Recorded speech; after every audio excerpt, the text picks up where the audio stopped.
Hey, Vinyl community, the Four Horsemen ride again, and we are here for another Thursday night discourse. And tonight we are going to be talking about our top 5 blues songs. With me again, we have Gary from Physical Format Rock and Roll, Josh from JC Flipside Vinyl, and Aaron Mutha Alamere. We've picked our top 5 songs. We haven't told each other what we have picked, so it's going to be a surprise to each of us. And we're going to start with our number 5. Welcome, gentlemen. Thank you. Gary, Thank you. You are up to start us off. All right. So, like I was telling these guys beforehand, this was pretty tough for me. I've been going back and forth on a lot of these picks, but I'm just going to pick one. Number 5 is Death Letter Blues by Son House. That's always been one of my favorite songs of his, that and John the Revelator. But it's just so raw, so powerful sounding, especially, you know, he kind of re-recorded it different times, but the version that he did like in around 1965 is really good. I mean, the song's always pretty much the same. He just changes the verses or adds more, this and that. There's some live versions on YouTube of him doing it that are even slightly different. But that 65 version is the one I really like. And Son House is from way back. You know, he influenced, not only did he influence Muddy Waters, but he even worked with Robert Johnson when he was still alive. So, you know, the man's got credentials.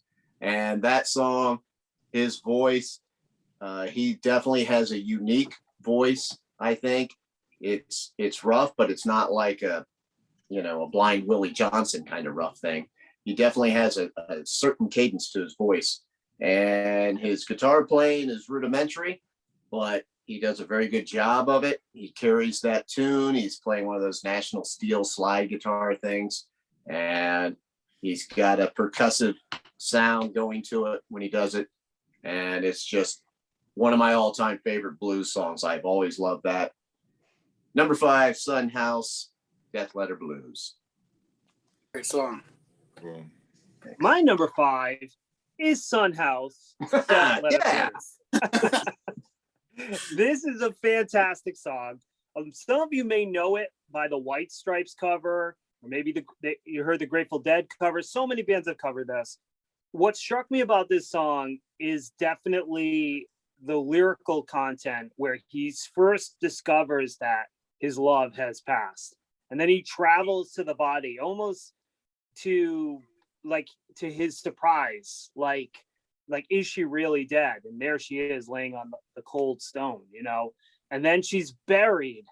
And then he talks about, which is the last chorus really always struck me, where he sings something about where love will have you do things you wouldn't normally do, or things along that lines. Almost like he was, questioning his decisions because he's in so much pain. But that being said, like Gary said, musically it's stark and it's dark and it's haunting and it's emotional. And when he would perform live, he would sometimes perform it multiple times in the same set. So you'd go see him live and he'd play it multiple times in concert. So it's a fantastic song. Like Gary said, you can go see it on YouTube. This album here is called Father of the Folk Blues. It's put out by Analog Productions. 33 RPM. It's just a fantastic sounding album. If you ever see it, anybody watching this video, great song, great album. The other songs are just as good, but that's just the one that stands out. So great choice, Gary. Great choice for you, Josh. And you're right. Jack White does a fantastic version of that song. It's great. Yeah. Which album is that on? He does it on that live album, but I can't remember what studio album it's on. Okay, cool. I like that song. Sometimes the song is called just Death Letter. So some artists covered it and they just call it Death Letter. Other artists call it Death Letter Blues. But it's definitely there's definitely a studio version I heard on YouTube. So, all right. So my number 5, I try to go with all just straight blues, but I kind of didn't too. So my next one is on this record here. This is George Thorogood. It's one bourbon, one scotch, and one beer, but I'm not going with that. I'm going with this version of one bourbon, There you go. scotch, and one beer from John Lee Hooker. And this version is my favorite version of that song. It's on Alone, and it's just him and a guitar in like a little coffee house or something. This recording is, and he does that song on here, and it's just amazing. I almost picked Boom Boom from this, but I really love how he does one bourbon, one scotch, and one beer. And after last Tuesday, I needed to put this on my list because I just have to have a drinking song, and it's just an amazing song. And John Lee Hooker does it so amazingly. He's like talking to the audience during all this stuff, and it's really cool. Talking about changing his keys up and his guitar between the songs. Very good album. If you ever get a chance to listen to this, to get this record, get it. It's excellent. Great sounding. And it's just him and a guitar in a little club. It has all the interaction with the crowd mixed in too. And his version of that on here, I think he's the one that wrote it. I'm pretty sure, isn't he? Yeah. Yeah. So that's what I'm going with here. John Lee Hooker. Well, thank you for picking that, because honestly, that's what I was going back and forth with my number 5 pick. I thought somebody's going to talk about John Lee Hooker, right? And I'm glad you showed that Alone album, because I've seen that there's a record store I go to every now and then in Columbus, and I've seen that sitting there, and I never knew what it was, and it's not that expensive. Yeah, it's a great. Now that you described it, I'm definitely going to buy that next time I see it down there. This is an excellent record. I love John Lee Hooker, like you said, just him and his guitar playing. I will definitely pick up that album. Thank you for showing that. And of course, the most popular version was on this. That's why I showed this originally. Yeah, that's where a lot of people know it from here. Yeah, right. It's a great record. That's a great blues record too. His better version, though, is that live album. Yeah, where he mixes House Rent Blues with that song. That's excellent. But it's such a great song. Oh yeah.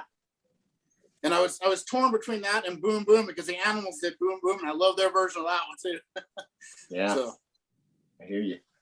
Yeah, he went through a synth pop phase in the early 80s. He did album with Newman. And then he had Kraftwerk on one of his albums too. He kind of got far out there. Yeah, he covered the Pet Shop Boys. Yeah. Sin. I think it was the song Sin by the Pet Shop Boys he covered. Well, my favorite song on the Pretty in Pink soundtrack is that John Lee Hooker song off of theirs. So very cool. All right, my number 5 album, number 5 song, I'm gonna go with Jug Band Blues off of Pink Floyd's second album. This was Syd Barrett was no longer with. I'm just kidding. I was waiting to see how what the reaction of Gary would be, because I know Gary's probably familiar with it. You know, like, what the fuck? I wasn't saying. Anyway, no. My number 5 song is by Muddy Waters. I Just Want to Make Love to You. Yeah. The original version of that. And I've heard the Rolling Stones version and couldn't be farther from the version that he does, the original version on it. It's kind of slow. It's almost haunting in a way. Very instrumentally, but I just love it because it's so raw. It's got like this echo in it that is very cool. Just something I've always thought this was such a cool song, and that is going to be my number 5. I know other artists have covered it, but I was first familiar with it when the Rolling Stones covered it on, I think it was their first album, and then I know other artists have covered it since, but Foghat's Rightest song. Yeah. It's one of their biggest Everybody hits. else has done up-tempo versions of it, but his is very kind of slow and kind of like he's trying to seduce a woman. He's not trying to beat her over the head. He's just kind of the way he does it is I was this close to picking that song too for my list, so I was right. These are all great choices so far, man.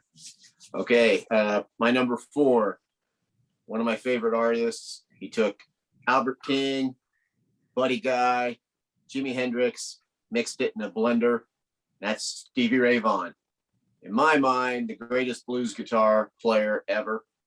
The song I picked was Tightrope. I love that song. It's off of the In Step album, the last studio album he put out when he was alive. He's talking about, all of his drug and alcohol problems that he had before. He was walking a tightrope, between life and death, and he learned his lesson. Thank God, he's still alive type thing he was saying, that's the irony of it. That's the blues. The guy had just cleaned himself up, was in the best place of his life. His career was still soaring. Then he got in a helicopter crash. That's the blues in a nutshell. And this song, just talked about how happy he was. He's talking about the dark stuff, so it makes it bluesy.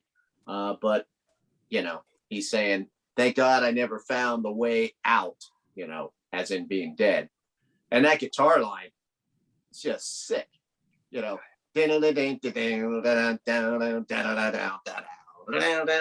if you ever have seen, I used to have the VHS tape of it, but you can look it up online. If you ever see him doing that song on Austin City Limits, that is so badass.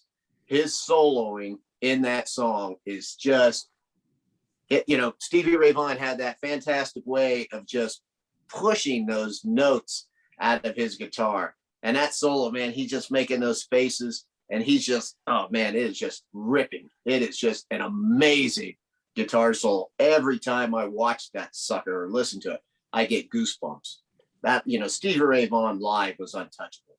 And that was just amazing. So I just love that song. Number 4, Tightrope, Stevie Ray Vaughan. That's such a fantastic choice. And Stevie Ray Vaughan, I have one of his songs on my list we'll get to later, but that was the toughest one. Like, which song do I pick? Oh, yeah. I could have went all kinds of songs, but. Yeah, fantastic song. Love Stevie Ray. Me too. My number 4 is going to be by Muddy Waters, and it's off the album Folk Singer, which this album, I have 2 Muddy Waters on my list, and the songs sound completely different. The song that I'm choosing is My Home is in the Delta. Wow. This album is, the best way to describe it is there's a lot of depth between the different players on the album. There's some band shots you can see. Very acoustic blues, quiet songs almost. But that song really stands out for me. He's talking about leaving Chicago, maybe not wanting to go. I just love it. It's another one of those just like haunting blues songs. So My Home is in the Delta, Folk Singer by Muddy Waters. Great song. Not one of his big hits, but awesome song. Excellent choice. Wow. Thank you. Killer. So my number 4 is on this record here. It really is. It's a Clutch. But the song I'm going with is originally done on this. Well, it's Howlin' Wolf, Who's Been Talking. It's a song, Who's Been Talking, and Clutch's version. And Clutch actually does it on this album here. It's the last song on here, Who's Been Talking. And it's just, there's not a better band to do that, cover that. It's just all really subdued, really mellow, and Neil Fallon's voice on Who's Been Talking is just amazing. But it's not quite Howlin' Wolf, because Howlin' Wolf has got that larger than life personality in his voice, and it's an amazing song. There's so many songs on this album I could have picked, but Who's Been Talking is a favorite of mine, probably because my favorite band redid it. So, but Who's Been Talking? That's just, I love the lyrics, and this is an amazing sounding record here too. I could have, I was torn, I almost picked like Evil or Spoonful from this too, because they're both so good and great bands have covered those as well. But who's been talking?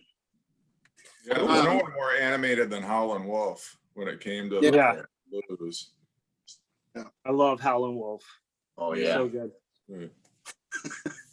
I'm sorry, I'm mixing in my modern stuff with the old. Yeah. I see you But- working. I knew you had something up your sleeve. And I didn't know what it was. So my Yeah, but number that's- four, That's a cool deep cut. yeah. That's a great song. It's going to be Elton John going to the Don't Shoot Me, I'm Only the Piano Player album for Blues for Baby and Me. Stevie Ray Vaughan has covered it. Johnny Lang has covered it. I think the Allman Brothers, the recent incarnate. No, of course not. I am. I was like, I never heard Johnny I don't Lang. know what is wrong with me today. I can't play it straight. I always be pulling the leg. So no, this is not an original song by this band, but it is one of my favorite of the many blues songs that they covered over the course of their career. I'm going to go with Crawlin' King Snake as performed by the Doors on side 2. Always love that song, and I love what the Doors do with it. It's very much, Ray Manzarek pretty much takes the lead on the instrumental on here, but you got a great solo.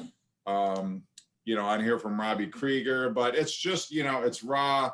This Jim Morrison's last, unless you count the Wasp, but it's his last kind of recorded blues song on any album. And it's just I think, this is how he went out. He wanted to be, a bluesman, a poet and a bluesman. And I think he, was able to reconcile both towards the end of his life. And I almost went with, Been Down So Long or Backdoor Man off of the first album would have been great. I mean, you could have even gone with Roadhouse Blues, I suppose. But I don't know. I'm never not in the mood for Crawlin' King Snake or side 2 of that album for any matter. But That's a cool song. He's very menacing. Yeah. very much so. in that song. Yeah. The Lizard King. Yeah, it all fits together with his image and everything. Right. Perfect song for them to cover. Who did that Okay. originally? John Lee Hooker. That's Wasn't it. it? Yeah. So I was just looking, and I almost used Crawling King Snake. And I was going to use the Doors and my record. I was going through trying to figure out what record my old one was. It was John Lee Hooker, huh? That is it. Yeah, the Doors were definitely good at covering blue. They didn't really do a whole lot of them, but the ones they did were great. Yeah, it's not on this. Okay. My number 3 is, I don't know. I guess it's one of the greatest classics of all time when it comes to blues songs. Came out in 1936. Crossroads by Robert Johnson. I love that song. I love a lot of Robert. Yeah, that's the one. Where is it? Oh, right there. Yeah, this actually, the album that Aaron is holding up is probably one of the first blues records I ever got. And I got that because of bands like Led Zeppelin and the Rolling Stones and, covering songs of theirs and talking about it. But I also got it because of the image, right, of Robert Johnson. In the song Crossroads, standing at the crossroads, rising sun going down. I believe to my soul now, poor Bob is sinking down. He's talking about going down to hell. He mentions that in a few songs. He's got Me and the Devil. He's got Hellhound on My Trail. So he had this mysterious image that appeals to you when you're a teenager, you're a hard rock fan, and you read about Jimmy Page and all these other guys talking about Robert Johnson and all this mystery involved with them. And so, you go back and you get these old ass recordings that, you're thinking, what 17-year-old or 18-year-old kid's going to listen to this shit? But then you kind of, you get entranced by some of it, and just you use the word haunting, Josh, and that's how I feel about his songs. And this song, of course, was famously redone by Cream. and they did a great version of it. But I will take this stripped down version that Robert Johnson does, and he also had that unique way of playing of, using the E and the A string to get that little bit of a junk junk junk rhythm going while he would play a lead at the same time. And when you listen to those recordings, sometimes you're not thinking that much because the recordings obviously are very old, very crude. But when you really stop and listen to it, you're like, how the hell is he doing that? How is he playing that like that? And I know a lot of the songs sound similar and everything, but when you really listen to some of those songs, and if you would sit down and try to play them yourself, you would realize just how complicated and what a unique guitar player that he actually was. Unfortunately, right, he only got to record 29 songs before he died. He recorded in 36 and 37, and he was dead in 1938. So, we don't know how much more he could have matured and everything. But he definitely left a legacy of some great songs that have been covered by everybody. And he also left he created that mysterious image that every heavy metal band that we all love has kind of taken parts of and used it for themselves. So nobody has left quite the big legacy that Robert Johnson did. And unfortunately, he never got to see any of that fame. I discovered that through that movie Crossroads too. When that came out, that's where I really got into that, with Steve Vai doing the whole guitar for all that movie and talking about all that. And that's what really got me. Love that movie. And I love Ry Cooder. Ry Cooder plays all over that soundtrack. And man, that is some great stuff. Jeff, one time, one of your video finds, you passed that up. I saw that Crossroads record. I'm like, shit, pick that up. What are you doing? I couldn't hear you. You didn't say it loud enough. Definitely not, because you went right by it. I do that all the time. I'm trying to reach into the screen and grab the records as we pass them by. Yeah. That is one of the ones I really remember, because I saw you going by that. I'm like, oh my God. If I find that in the wild, man, I'm picking that sucker up. I've got the cassette of it. And like you said, when that movie came out, man, I was, oh yeah, this is awesome, man. I get into all that stuff. The movie is a little cheesy, but I love it. I love it. Yeah. And I love the soundtrack. I love all them songs on there. And then the guitar battle. Go ahead, Aaron. I'm sorry. Yeah, that guitar battle, Steve Vai playing against Steve Vai. Yeah, that's awesome. Didn't he do both parts of it? I think. That's what I heard.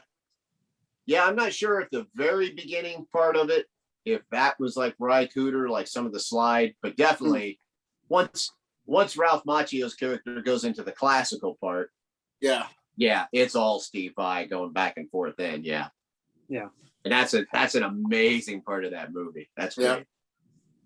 Well, think how rich Robert Johnson would have been from all the royalties that he would have got. Oh my God! Yeah, he probably would have got cheated out of them though. Yeah. Oh yeah. I'm like sure everybody else did. But John Hammond, who discovered Bob Dylan, I shouldn't say discovered Bob Dylan, but who got him his first record contract with Columbia Records, and I think he went on to also Springsteen. Yeah, he was on the hunt he was trying to find Robert Johnson because he'd heard about him, and unfortunately, by the time he found out where he was, he had already passed away. But well, you know what they did. So they was putting together this big concert in New York for all of these blues artists and stuff that people hadn't heard of. They was putting him in this big venue, and he was supposed to be one of the ones that were there. They couldn't find him. Like I said, by the time they did, he was dead. So they actually played a song of his like on a record in that big hall. Because and they propped him up like Weekend at Bernie's style. And he actually was at the concert. It was like a marionette. They worked it out. I don't know how they worked it out somehow. So he actually performed even though he was not alive. And they just had a recording playing behind him because they didn't want to disappoint the crowd. But yeah, interesting. It's kind of like when the Beach Boys play now. Yeah, exactly. Right. Yeah, what they do. Or anytime Brian Wilson gets on stage anymore. Yeah. Yeah. Well, great choice. And I discovered Robert Johnson the same way, Gary, through Led Zeppelin, through all these bands talking about Robert Johnson. And I went out and bought like this box set that was called The Complete Robert Johnson and had like all 29 songs. It was fantastic. But my number 3, I am going back to Stevie Ray Vaughan. And Gary spoke brilliantly about Stevie Ray Vaughan. And I didn't want to pick a live track, even though the live tracks are probably my favorite. I am going to go with the actual title track to this album, Sky is Crying. I just think it's hauntingly beautiful. Like, knowing that it came out after he died, and, for me, Stevie Ray Vaughan really represents a big part of the 80s, because when I went to parties that involved my parents, like as a teenager, you get dragged to like Christmas parties with your aunts and your uncles, and they weren't going to crank Iron Maiden, but they cranked Stevie Ray Vaughan. And I love Stevie Ray Vaughan, and it fills me with great memories of that time period of my life. But I'll tell you, one thing I'll always think about with Stevie Ray Vaughan is Dennis Leary, the comedian, told a joke about Stevie Ray Vaughan after he died. He's like, Stevie Ray Vaughan, the greatest guitarist of all time, dies in a helicopter crash, and we can't get John Bon Jovi in one of those damn things. And then he goes, all the great musicians die of drugs, like Jimi Hendrix died of drugs. He goes, you could stick Motley Crue in a room full of drugs, lock the door for 2 weeks, and they would come out and go, we're recording a double live album. All right, enough jokes. But yeah, Stevie Ray Vaughan, Sky is Crying, awesome track. I don't want Bon Jovi to die, by the way. Just to be clear. Just to be clear, I didn't write that joke. What are we on? 3. Number 3? So my number 3. Come on. I make the jokes around here. This isn't a joke. It's on this record. It's I Ain't Superstitious, which was also Is he going to put Jeff Beck? on this record by Howlin' Wolf. But I'm going for the version on this one, Willie Dixon, who wrote it. And Willie Dixon, I really could have, but the Megadeth is where I discovered the song. That's why I showed that first. I discovered this song through Megadeth, discovering the blues through thrash music. It's kind of crazy. But that song is just so crazily good. And it's the first song on the second side here. Also, Spoonfuls on this, Backdoor Man, You Shook Me, Hoochie Coochie Man, Little Red Rooster. Willie Dixon was kind of like the ultimate blues songwriter. And I Ain't Superstitious is my favorite song by him because of Megadeth mainly. But then also the Howlin' Wolf version is great, and Willie Dixon plays on that one. And and I just love Willie Dixon. This record's amazing. That's better. You can see him. But he was just such a great songwriter. But I Ain't Superstitious. I just love those lyrics. They've been copied and covered millions of times, of course, by Megadeth. That was it was a joke, but it wasn't. That looks like Fats Waller on the back. Yeah. Let's see right here. I Ain't Superstitious. And there we go. It's actually on my favorite thrash album of all time. It's one of the greatest blues songs of all time. And that's where my love of the heavy metal comes from. My love of the blues comes from heavy metal kind of. It's like a circle, like it's all intertwined. And blues is the foundation of it all, really. Yeah. All the hard stuff of everything. So I had to put Willie Dixon on here. And I could have filled this whole list up with songs from this record. But I went with I Ain't Superstitious because I love the lyrics so much. Don't let no black cat cross my path. Yeah. Yeah, I remember when I bought the cassette of Peace Cells, and they had that song on there, and I'm like, what? Yeah. I couldn't believe that they were gonna do that song, but yeah, it is pretty cool. Not exactly on brand, yeah. But yeah, I always like the version too that on Jeff Beck's Truth album with Rod Stewart singing it. That's a great version too. So, okay, number 2, all the way up to number 2. So no, we're not. Oh, I'm sorry. I forgot about the host. Is he gonna? What 20 albums? You guys are breathlessly anticipating my number 3 choice. Okay. I'm sorry. That's all right. So my number 3, I am going to go with a track. This is actually a live performance. This is by the Allman Brothers Band off their classic Live at Fillmore East. I'm going to go with Stormy Monday off of here. I just love it. They do it in such a mellow way. And it's, I don't know, I've always, this has always been one of my favorite tracks off this album. I think Albert King, maybe. I don't know who did the original. I am not sure. I'm sure somebody will correct me if it's not him, but alas, Allman Brothers do a great version of that on here. And it ends side 1, but it just kind of starts off. I just love, it's just after they do a, blistering version of Statesboro Blues and Done Somebody Wrong, they just kind of like, okay, we're going to slow it down a little bit. And we're going to do just a real kind of mellow blues as it was. And just the guitar playing on it, it's just so cool. But always loved that one. Love that performance of it. Always been my favorite. So there you have it. Yeah, that's a standout, especially considering how many. I think every blues artist has done that song, but that one, the Allman Brothers, is one that people talk about a lot. I mean, I don't even know who originally did it, because it's been done by. I mean, I know Albert Collins had a version of it. Albert King did too, but I don't know who actually wrote it. But someone will tell us. The beauty of the internet is I can probably find out pretty quickly. There was actually a movie called Stormy Monday.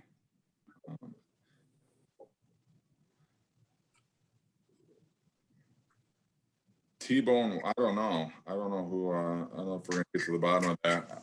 Anyway, it doesn't matter. Let's not hold the video up. All right. Sure, somebody else, if you know who did that in the comment section, you can leave the comment. You will anyway, but yeah. Okay. Now I'll do my number 2. And this artist has already been mentioned. McKinley Morganfield, better known as Muddy Waters.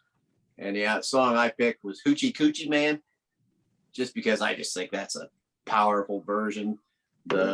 Anybody that can take a song, call it Hoochie Coochie Man, and still make it sound badass. Of course, he had this classic band that was recorded like in the I don't know, around somewhere between 53 and 55 for Chess Records. He's got Little Walter, who was successful in his own right, playing harmonica. What's his name? Jimmy Rogers was on guitar. Otis Spann was on piano, and was a guy, the drummer, played with Howlin' Wolf too. Fred Bello, I think. Anyway, and Willie Dixon. Willie Dixon played bass, because Willie Dixon, this is one of the songs that he did write. He wrote this song for Muddy. Willie was he was more well known for writing songs than he was performing them, but he was definitely the architect of those 50s, that 50s blues era and early 60s. He wrote so many classic songs, like Aaron was just talking about. He showed you that album, and it's basically a greatest hits of blues songs. And I just think Muddy sounds powerful on that song, and it's got humor to it, but it's your blues song too, where he's bragging, about what a macho guy he is and everything. And it's just, he pulls it off, man. It's Muddy Waters, Hoochie Coochie Man, number 2. Great song. Yeah, I absolutely love that song. And I love Muddy Waters. That's why I have 2 songs of his on my list. But my next one is by Mr. John Lee Hooker. And this is off his 1966 album, It Serves You Right to Suffer. And the song is going to be Shake It Baby, which is the lead track on this album. And it is just a rocking track. It is just like a party blues song, where basically it essentially is what the title says, Shake It Baby. uh, there's no depth to the lyrics. It's just a fantastic song, and if that song doesn't get you going, you probably are dead. You know what I mean? Like you pop this thing on the turntable, it doesn't put you in a good mood, you're probably dead. But yeah, it's just a fantastic song off a fantastic album that came out in the 60s. It was written by him, kind of in his 60s heyday. So yeah, great song, great album. Go check it out. Awesome pick. So my number 2, this is the actual song.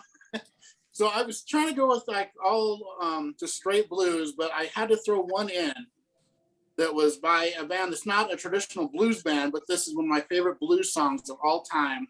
And going through this list, I kept coming back and saying, it kept popping in my head. It's like, I can't leave that song off. I just can't. And it's Blue Jean Blues from ZZ Top. Love that song. You can tell they're mine from the oil and the gasoline. I just love the lyrics, and it's just a straight blues song on this rockin' album. This whole thing's all just total rock, and it has that right in the middle of the second side. And it's a straight blues song. It really is. And it's an amazing, I love ZZ Top. I know they're not traditional blues, but that song, Blue Jean Blues, nothing, it's real gritty. It's got, the killer lyrics and Billy Gibbons, amazing guitar work on it and singing. And I just love that song, Blue Jean Blues. I had to throw it in. Yeah, I think it's totally legitimate taking a blues song that ZZ Top did. They're definitely a blues rock band. Yeah, later on in the 80s, they got a little different stuff. But man, those early albums, they're full of blues songs. Yeah. I almost found Mud on. I was right between Blue Jean Blues and sure felt what is that? Something After the Rain Fell on the Rio Grande Mud. I can't remember the name of it.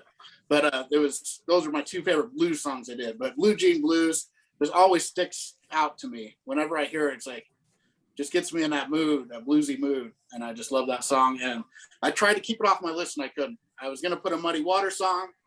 It was going to be my number 5, but I just love Blue Jean Blues so much. It knocked out. Sorry, Muddy.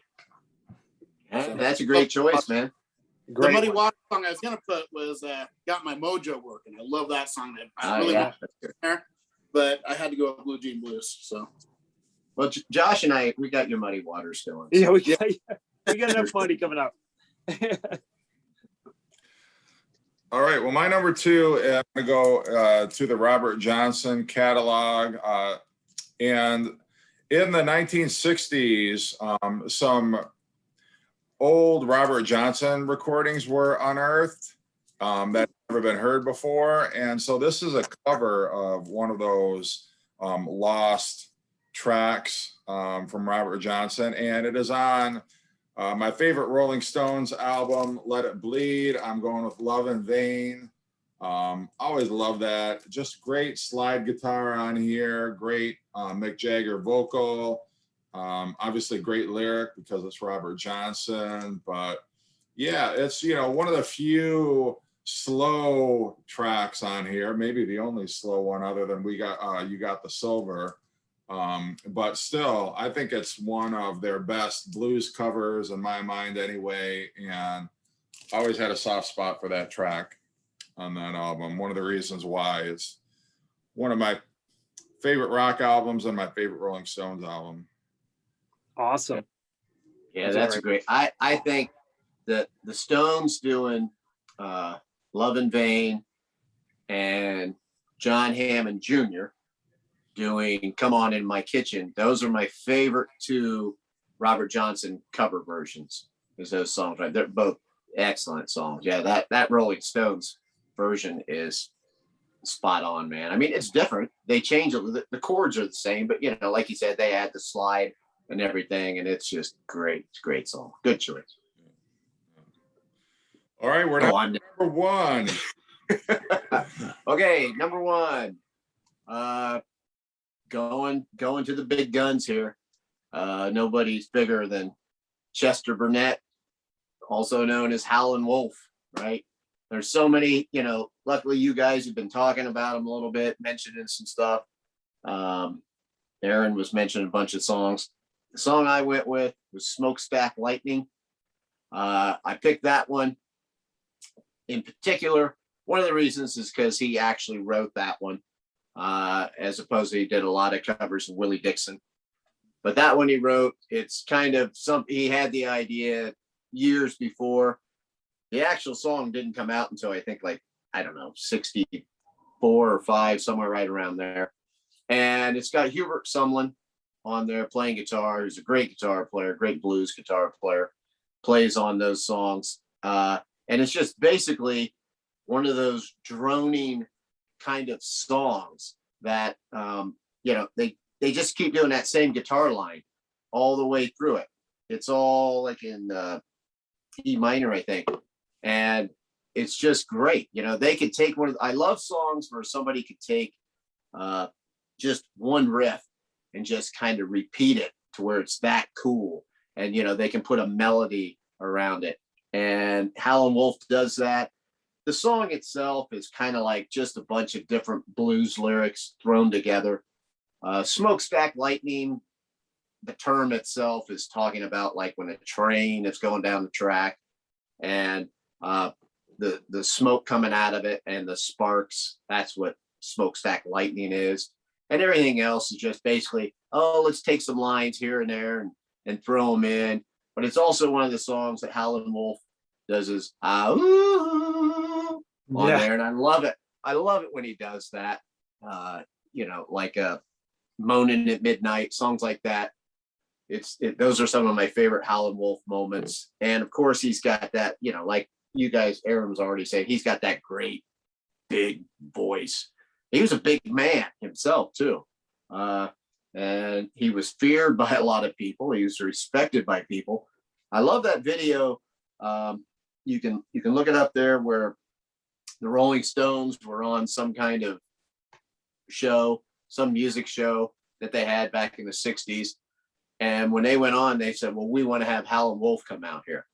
So part of the deal, if the Stones were going to do that show, they wanted Howlin' Wolf out there. So you see, I can't even remember what song he sings, but he comes out there and sings, and all the Rolling Stones are sitting down, like on these steps, kind of like at his feet while Howlin' Wolf plays, because they respected him that much. They knew how great he was and what an influence he was. Howlin' Wolf was a giant figure in blues, and like Robert Johnson, Muddy Waters, these guys, very influential on people, not just his music sometimes, but the image that he had as kind of a badass.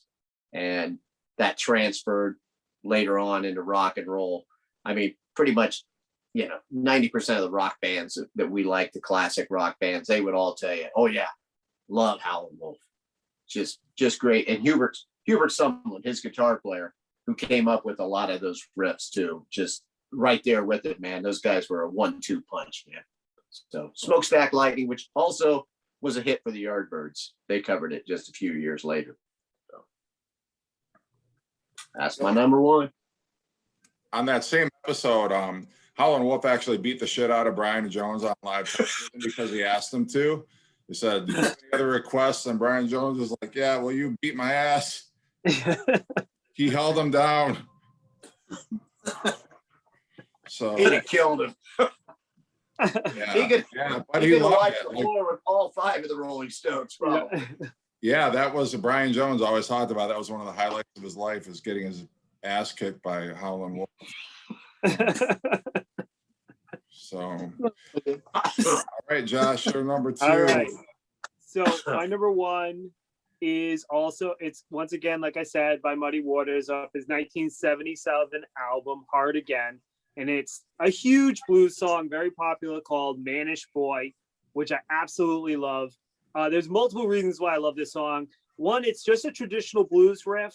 When he's saying things like, when I was a boy at the age of 5, my mama said, "You be the greatest man that ever alive," or something like that. And he's got this hype man in the back that every once in a while is like, yeah.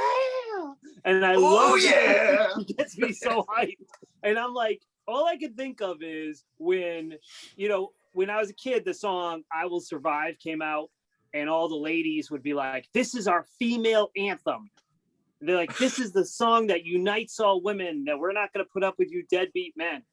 And I'm like, well, we got Manish Boy. Like, I'm a man. And that guy in the back was like, yeah. I love we it. we even spell it. M. Yeah. I love it. I am dying to find it on vinyl. I don't have it on vinyl. To my knowledge, it hasn't been reissued in decades. But Manish Boy by Muddy Waters is a fantastic song that totally gets me pumped up. Man, What is shit? I can't think of the name. What's the Tom Cruise movie that came out like in the early '80s? Cocktail. The one where he gets all the prostitutes to work. They make Risky Business. Risky Business. That song is in there. That's what they're playing when he starts his business, and you see all the hookers start to come in. Oh yeah, everything will be all right. All right, I need the Risky Business soundtrack. Anyone find that? Send it my way.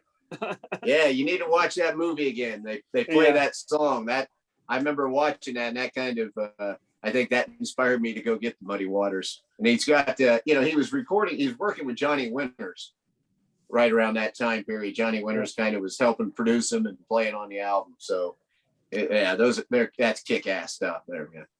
Oh yeah. That's another person I wanted to put on is Johnny Winters. We didn't quite make it. I like him a lot. Yeah. So, and before I do my number one, I'd like to say, hey, Chris, how you doing? Sorry you couldn't make it tonight. Love Chris, you, Chris. we love you. Hope you're having fun there. All right. So my number one, I was torn on this because it's my favorite blues artist. And I wanted to put all his songs for every song on this list.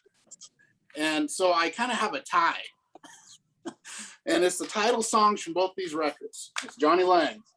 The song, I'm going to just go with Wander This World, I think. Just the lyrics of that song, and it's a haunting song. And he's my favorite blues artist. He's a more modern guy. But he started really young. He was like a prodigy. His first major label album, Lie to Me, he was like 15. He had an album before that even. I think he was like 18 on this record, and he sounds like a mature person. He doesn't like a kid at all. And Wander This World, that song is just so haunting, and the lyrics, are just amazing on it. There's one lyric in particular. It's like, sometimes I feel like God must have forgotten my soul. I wander this world all alone. It's something to that effect, and it gets me every time. And the song on this, Long Time Coming, the title song, it's just him on a guitar, just like an old style blues song. But I really would have made my whole top 5 all Johnny Lang songs because he's my favorite blues artist. And I remember hearing what's his name, he was a professional wrestler that became the politician, Jesse Ventura. Yeah. He was a big Stevie Ray Vaughan. He's a big music fan. And I remember when Stevie Ray Vaughan died, he said, God took away Stevie Ray Vaughan and he left us Johnny Lang, because he kind of came up right after that. And it's not the same level of guitarist, but he's just got that same soul in him like that. That's the bluesy soul that just I love. And I love all of his stuff. But these are my 2 favorite records of him. And I'm just so mad they're not available on vinyl, never been released on vinyl. That's why I'm not showing it, because I'd spend $100 on one of these. And this album, all the way through, every song is great, but the title song is just haunting. And it's just that old bluesy haunting style to it. And, I was really close to picking Breaking Me from this album, but I'm just a huge Johnny Lang fan. And Wander This World, go check it out and see what you think. It's a really good song by a very underrated artist. He doesn't really get his due, I don't think. I mean, he's kind of popular, but he's never really broken out. And I'm a huge fan. So I was listening to these in the car the last few days, had it in there. It's like every other song that happens sometimes. All the hairs on your arm stand up, and just when I'm driving around, it's kind of crazy. Usually that only happens when I'm drinking. So Johnny Lang can do that too. No, that's cool. That's a good way to describe a good blues song. It just makes you tingle, gives you that kind of feeling, like, Manish Boy does that too, like you say, kind of, yeah. Yeah, this is what I'm saying to you. You Yeah. know, do you guys, not to break it here, but so he talked about Johnny Lang as a more newer, well, he's not that new now, but more modern blues guy. Do you other guys have any like newer blues artists that you like? Leo I like Kenny Sayer. Shepard a lot. Huh? Go ahead, Jeff. Sorry. Leo Sayer. You make me feel like bluesing. Yeah, no, sorry, I misunderstood the question. Never mind. I do like Kenny Wayne Shepherd a lot. I Yeah, saw him- Kenny Wayne Shepherd's really good. Joe Bonamassa is pretty I good. like Kev Mo. I like Kev Mo. Kev Mo. Yeah. Yeah, Kev Mo's really good. I like Larkin Poe. I like them a lot. I wanted to put one of their songs on here, but I was kind of like, I just, I would have felt bad for, yeah. You know what? I could have done that. They have done some remakes, and I probably should have went along those lines, but Their version is really good. I didn't. What's that? Their Clutch's version of Evil, that's pretty good. Oh yeah, that's what I thought you were going to use when you started talking about Clutch. I was always going to use Evil, but They've done a lot of blues songs, and like Who's Been Talking and Gravel Road, both those on here. Gravel Road was Mississippi Fred McDowell, and they like added to it kind of, and that's a great song. It's total bluesy rocking. It's not like metal at all. It's just bluesy. They have a lot of that in them, along with the heavy stuff. Then they got some jazz. That's just they're all over the place musically. Clutches. So they got a lot of real bluesy stuff too. If you dig deep into their catalog. cool. So, All right. Well, my number one, I'm gonna go with one of my favorite bands. I am serious. the Beach Boys. For the first time this video, I'm being serious. God damn it. Okay. Okay. But by one of my favorite bands of all time, I'm gonna go with the Led Zeppelin track. And Led Zeppelin have covered many blues songs over the course of their discography, but this has always been my favorite. It's one of their longest recordings, but damn it, does it ever catch fire. I am talking about In My Time of Dying off the Physical Graffiti album. Holy shit. Everybody on here is just like, you got Jimmy Page shredding on guitar. He's got the slide guitar. You got John Bonham eating the shit out of John Bonham, John Bon Jovi,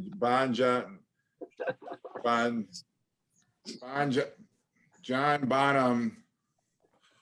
Moby Dick. Start over. So I'm going with Led Zeppelin. Led Zeppelin have covered blues tracks over the course of their discography, and my favorite by far is In My Time of Dying. It is just a kick-ass performance. It's a long one, but Jimmy Page, I don't know. I'm telling you, the slide guitar and then just his solos. He's got like 8 or 9 solos during the course of the song. John Bonham is just beating the shit out of the drums. Robert Plant, screaming out for Jesus, and just totally, I can't imagine being in the studio and watching that, recorded. It's just such a fantastic track, and maybe my favorite off of Physical Graffiti, but I'm always, and I listen to it now and I'm still blown away. I'm still just, the power of that performance is so great. But I don't know who wrote the track even, but Bob Dylan covered it on his first album, In My Time of Dying. Obviously a much mellower version of it, but I just love what Led Zeppelin do with it. And yeah, it starts off slow, and then it's kind of like Stairway to Heaven. It starts off slow and then it builds to this crescendo. And fortunately, there's a live version of it on the Led Zeppelin DVD box set that came out. I don't know, I think it was in the late 90s or early 2000s, something like that. You can actually see them play that live. Yeah. And John Bonham, he's not even breaking a sweat when he's playing the drums, which always like fascinated me, because I'm always like, imagine I'm like this, but he's just kind of, his arms real tight. I'm like, oh wow, he makes it look easy, but yeah, you talk about the power of John Bonham's drumming, and it's never in more evidence. It's never on fuller display than it is on that track. They just got the drums mic'd so perfectly on that song. And at the end, it's just kind of like It's chaos. somebody coughs, yeah. And even at the end, as they're all kind of like exhausted, instead of "I got blisters on my finger," you got the cough. I mean, Yeah. and then you got and then it's like done. It's like whoo. That really adds to it. I think you get that ending there because it shows that song they were playing it live in the studio. And to get all of that right, like you were saying, it's a really long song, and it just keeps building to where at the end, you really do hear Bonham just pounding the shit out of those drums. And you talked about that video. I know we're going way off topic now, but John Bonham, he really did. Like, a lot of times you hear him playing and you think he's just beating on the drums, but he was just so powerful that, man, he could get that sound without doing it. We just saw the Dead Daisies, Jeff, and that damn drummer the whole time, he's just constantly going, doom, doom. This is how he's hitting the snare all the time. It's driving me nuts. John Bonham. Yeah, to wind up and yeah. Yeah, John Bonham didn't have to do that. This guy was doing this in a small club. I'm like, Jesus, just play your drums, will you? Quit doing this shit every time. I think that song was originally done by Blind Willie Johnson, who also wrote Nobody's Fault But Mine, that they covered on Presence. Now, that being said, all you got to do is go back and listen to those original songs, and they sound nothing like Led Zeppelin's versions. So, I know these people say, well, Led Zeppelin stole this song. It's like, okay, they stole the title of it and some of the verses, and that's about it, because of the rest of the songs sound nothing like it. Just kind of like Traveling Riverside Blues that they cover by Robert Johnson doesn't really sound like that either. They just kind of use these titles and some of the lyrics and make their own song out of it. But In My Time of Dying, that's a beast. Yeah, at my wedding, I asked Robert Plant, I said, what's your favorite out of all the songs that you've done? What's your favorite blues song that you've covered? And he said, yeah, mate, that one. So, I mean, if it's good enough for him, it's good enough for me. Well, the crazy thing about that song, and I could be wrong, I know Aaron's got the record right there, but I'm pretty confident that Led Zeppelin credited themselves as writing that song, and Bob Dylan credited himself as writing that song. It says on this, that's what I was just looking for. It says he doesn't even recall where he first heard the song, but he put it on here. So It doesn't say that he wrote it, but it says right on the back. That's what I was looking for in there. Yeah. Well, it's funny because Jeff Beck overheard him and he's like, who wrote that, Robert? And Robert's like, yeah. But whatever, You have interesting conversations, I'll tell you. Yeah. Most definitely. Can you find two different sounding versions of a song than the one on the Led Zeppelin one? it's pretty extreme. Yeah. Sure. Maybe Megadeth. I ain't superstitious to Willie Dixon's, but that's. Would you say Megadeth is your favorite blues artist? No, Clash. Clash. Okay. And then Johnny Wayne. Sweet F.A. didn't cover any blues songs? No, but they're a very bluesy band. Very bluesy, blues metal, I call it. It's not the hair metal, it's not the sleaze metal, it's blues metal. Right in between. Yeah. We got a lot of great classics in here and some deep tracks, so it's pretty cool. So many we left out too. I know we were talking about, do we do honorable mentions or don't we? And yeah, it was hard trimming that list down for sure. But Lead Belly, yeah, Lead Belly, Buddy Guy. Oh yeah, just different guys like that we didn't mention. All the Kings. What was it? There's a bunch of Kings. Oh yeah, Albert King, BB King. Yeah, Albert Collins. King Like Cobra. you said, we didn't put anything by Johnny Winters. He's been around forever. He's an amazing guitarist. Johnny Winters is amazing. John Hammond Jr. He's got a lot of good stuff, but all his stuff is normally cover versions. So, But I'll tell you what, the blues, almost all genres of music is influenced by the blues. Even when you listen to early country, like Hank Williams Sr. or even early Willie Nelson, Johnny Cash, it's steeped in the blues and eventually became rockabilly. All of that music I love so much. I love rockabilly. I love early country, blues. You can see the lineage and how it's all connected. yeah, It's the foundation of rock. It's the foundation of rock. Yeah. And it just gets me going all the time. I put it on and I can really feel it and hear it. And the recordings were recorded so well, you know, like you pop on those old vinyl records and it just sounds incredible. And that's one of the problems with the music, the more modern music, is that they have it all quantized where they put it in a computer and it takes the blues element out of it. So it takes the blues out of the music, and that's why it sounds mechanical. It doesn't have the feeling anymore, a lot of the more modern music. And that's why I don't like a lot of it, because it takes the blues out. And I got to have the blues in the music. Even like Flash have blues in it.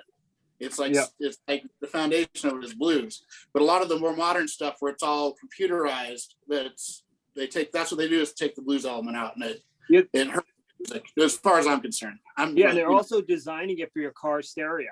I was reading a paper that said, 90% of people listen to music in their car. So when they master these things for iTunes or Apple Music or CDs, they're thinking of the vehicle. They're not thinking of the home stereo, because a lot of people don't have home stereos. And that's another reason why it sounds digitized or doesn't sound, there's not a lot of separation in between the instruments. It's all compressed. So. But when they quantize it, they put it on a grid. Everything's on a grid, and they manipulate the instruments to fit to a specific grid, and that takes out of it, and that takes the feel out of it. It's like you listen to like a Led Zeppelin, you take them and quantize them, they wouldn't even sound like the same songs. It's just amazing how different it sounds when you grid it, and then you put it on a computer and manipulate it to fit so it hits exactly there, a note here, makes it perfect. And that's the stuff I don't care for. I like the imperfections. Yeah, well, I think this album is a perfect example of that. Like if you listen to this because this is, I don't know when this came out, but this is an old copy. But you listen to this, and then when this came out on CD, well, it didn't. I don't know if this particular one came out on CD, but they had that double set, where it had all of his songs and the different outtake versions. It doesn't sound near as good as what this record does. This just has much more of a crisp sound to it or something. I listened to it on CD and it never sounds as good as what it does on the album.